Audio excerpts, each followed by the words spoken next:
pick? No, actually, there wasn't. I That just had wasn't. some. Oh, okay, that's Yeah. fine. So good to see you, Hazel. And I know a lot of listeners are very excited that you're here. Send your messages to us to, be part of the show. Send it through WhatsApp 0809 444 0981. That is the WhatsApp number for messages only.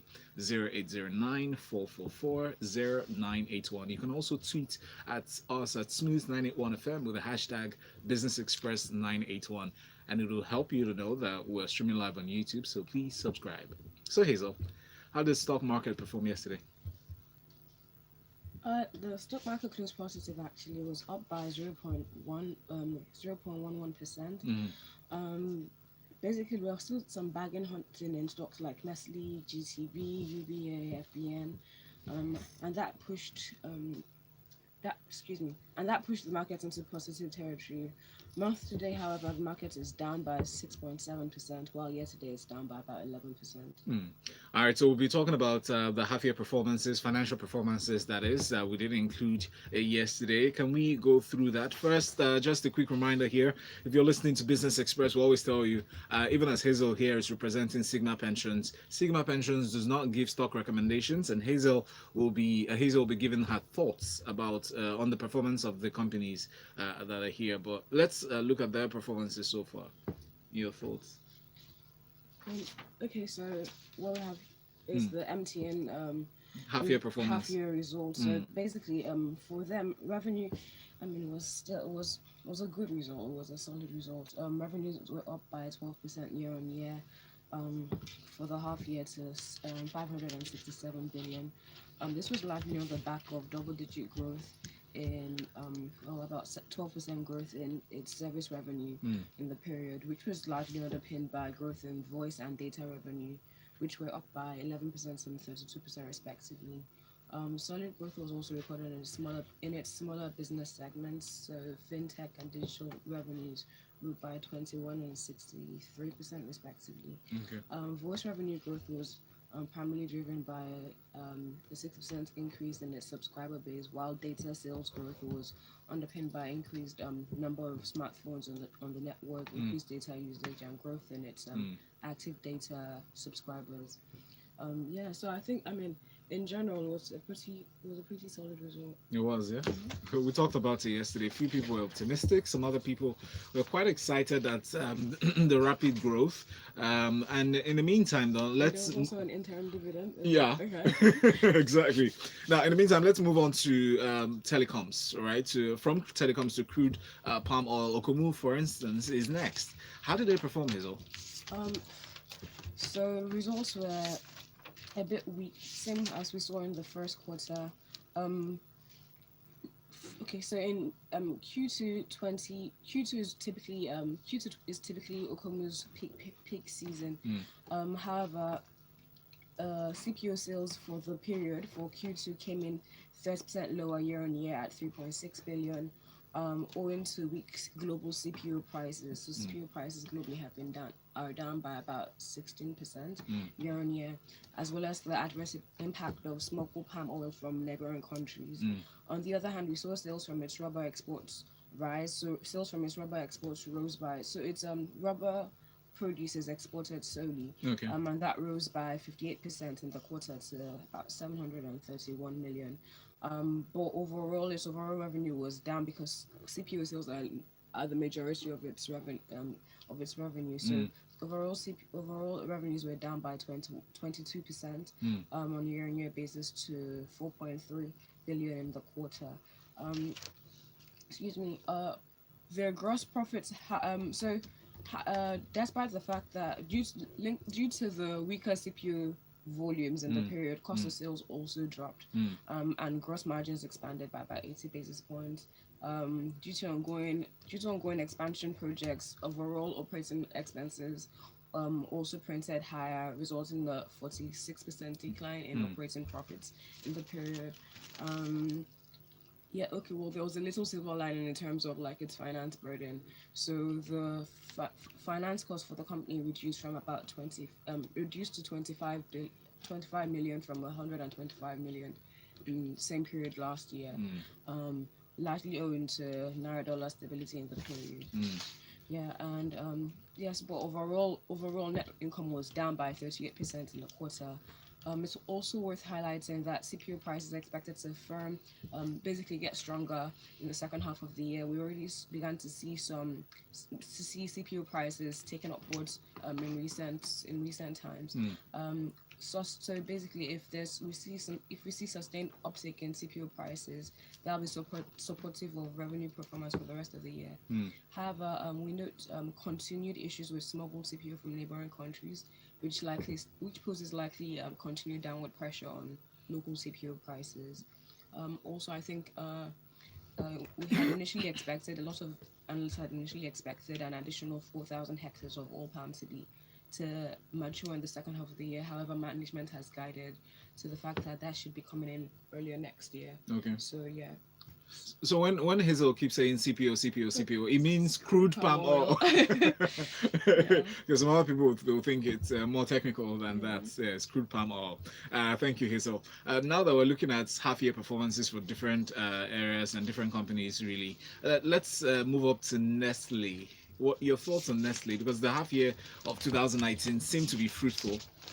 Okay, so I'd say Nestle overall, just to comment on Nestle as a company, it basically has, I believe, I'd just say they have a more resilient business model Mm.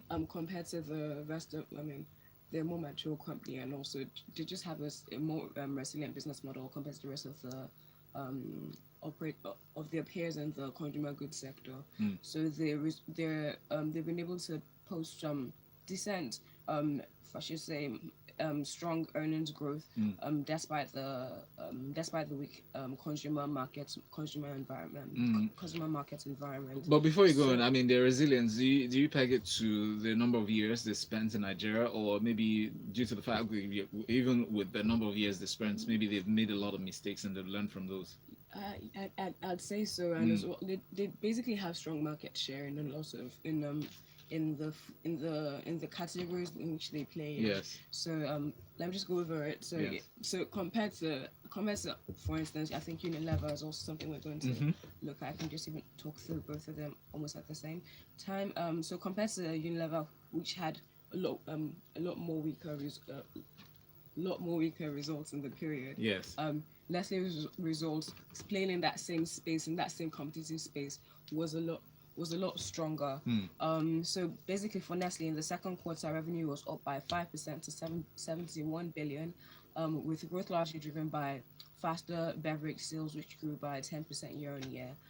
However, food sales underperformed in the period with a modest growth of just 2%, stemming from increased competitive pressure Okay. in the period. Following a surge in new entrants that was seen since H2 2018. Mm. Um, When you say H2, what do you so mean? that second half of 2018, Good. since second half of 2018. Okay. So basically, given that product prices in the period were relatively stable, the, the revenue growth the revenue growth recorded largely stemmed from volume growth in the Mm. period. Mm. Production costs continued to decline owing to lower global prices for the input materials that they use. So yeah, I think that's self-explanatory. yeah, yeah. So off the back of that, gross profits were up by about 16%. OPEX pressure stemming from increased marketing and distribution expenses were seen, as well as increased staff costs. Overall, the PBT, so that's profit before tax, was up by about 17%, while net income was up by 5%. So basically, despite the increasing pressure, basically the only thing I'd say is that the increasing competition in the space is likely to might have some potential downward pressure Mm. on its earnings going forward. Okay. Why? So basically, like I said, Mm.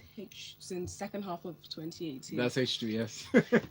there've been increased entrance in particularly in the how do I put this, in the cube food seasoning space. Mm. So Maggi is one of their major flagship Products, okay. products. Mm. So yeah, with increased players in that space, the revenue from that segment has come under some pressure. So that's why I highlighted that revenue from its food segment was Mm. up by only about 2%. So So It's not significant enough. yeah. So but then so if there's continued pressure on that segment, we might see revenue continue to grow at such a modest pace or even lower. So yeah, that's basically it for them. Also, I think what's also worth pointing out is um C- highlighting actually is the fact that CBN has had at its last MPC meeting last week stated that would include milk on its ever-growing list of items restricted from accessing the Forex. FX markets. Yes, it's been the topic of conversation for many days now. People are wondering what the move is, the reason behind the move, and why now. Okay, I think basically just inferring from the CBN press release on the matter, the policy is expected to be structured in such a way as to encourage backward integration, so as to conserve FX and all of that. With regards to Nestle, we note that the company has direct exposure to this policy with its Nido milk brand, as well as its 40, I think about 45% market share in baby food, the baby food market. So therefore, That's large. yeah. So basically, price increases or relative scarcity of milk following implementation of restricted FX access may potentially negatively impact on its earnings in the near future.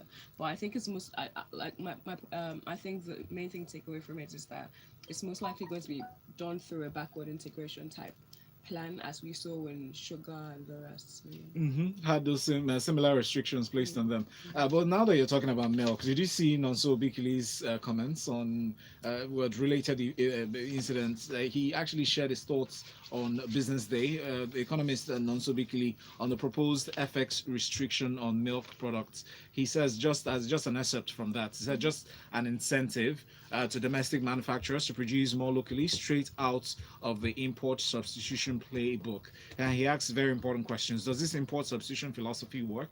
It doesn't, in his opinion. When you ban incentivize products, the domestic producers win because you shut out their foreign competitors. They may produce a little more, maybe not always.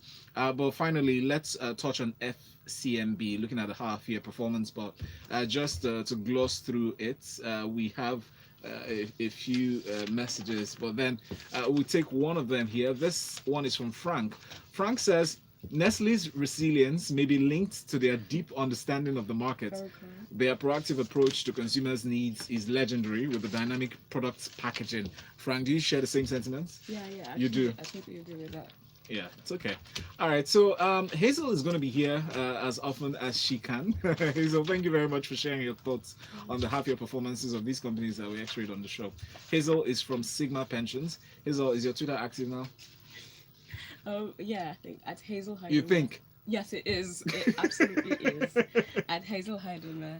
And you can also follow at Sigma Pensions. Okay, awesome. So you're not Twitter adverse, eh? Lagos, stay tuned. At 7:30, we'll bring you detailed analysis of our newspaper stories this morning. And of course, we'll be delving into those stories in detail. I would encourage you to send in messages through WhatsApp 0809 444 981. This is Smooth Breakfast. Business